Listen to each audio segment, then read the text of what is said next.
What's the deal, family? Ralston Flyman Fobbs back with you on the big podcast. We call it SportsMackin.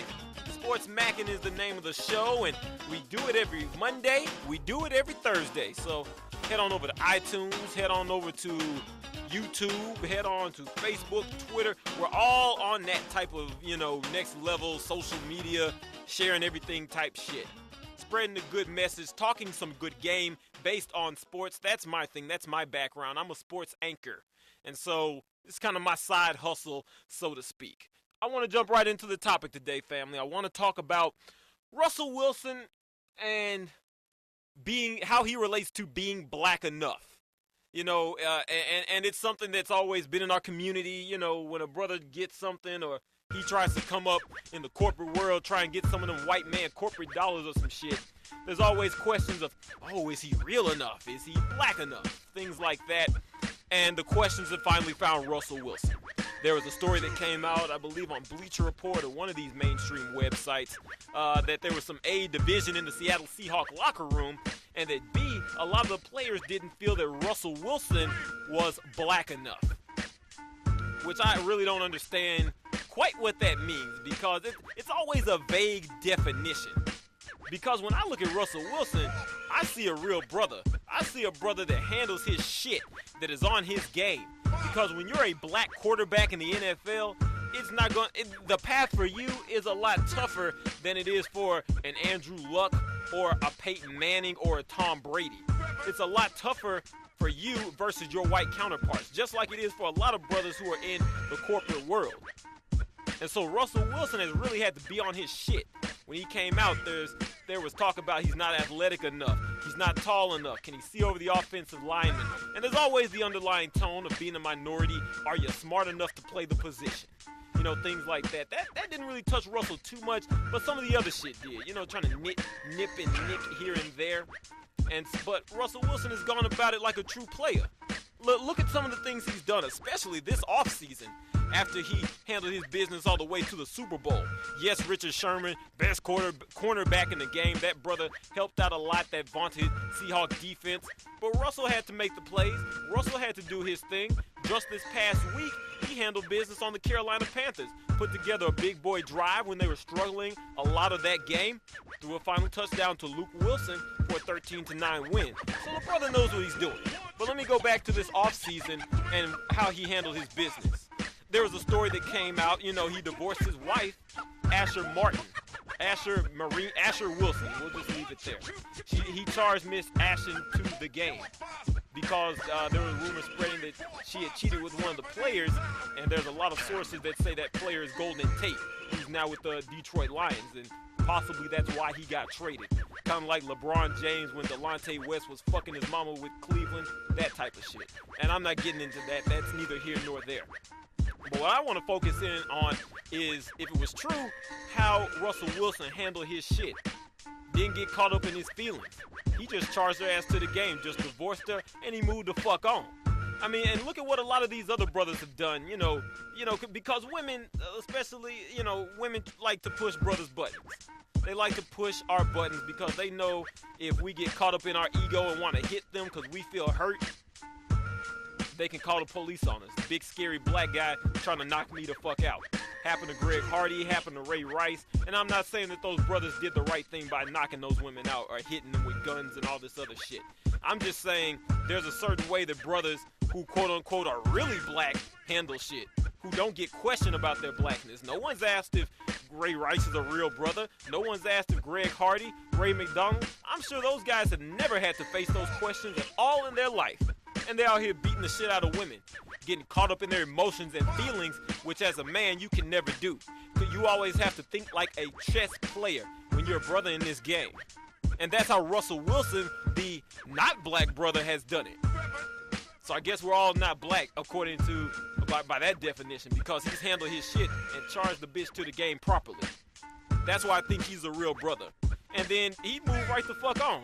He was at the ESPYs caked up with Lolo Jones, who, she likes getting up on the soul poles. You know what I'm saying? She likes seeing what's over on that side. A lot of brothers have a fantasy of fucking Lolo Jones. Hey, that's just the real thing. And he was getting cozy with her at the ESPYs. So He charged one chick to the game. He moved right on. Just handle his business like a man. That's exactly what you have to do. And he is still leading the Seahawks. They've got a winning record right now. It looks like they may have turned their season around. And he's handling his business like a man. And I think that, I think when these stories come out, it's a subtle little, not necessarily jab, but it's the mainstream media sending a message to black men on what we should be. It's the media sending a message to black men on how we should behave. Now, what do I mean when I say that? They'll come out and try to define what not black enough means. They'll try and say that, oh, he talks properly, he does this, he does that. White society will try and champion Russell Wilson, but look at it. It's kind of an undertone there that says, hey, you don't want to be ousted by your community. They'll put that in some black men's heads. Say, no, just keep it real. Just turn up every time somebody tells you something crazy. Get caught up in your emotions all the time. Get arrested. Get a record. That's really black. And that, to me, that's the underlying tone of kind of what mainstream media is trying to spit and trying to say when they release stories like these about Russell Wilson.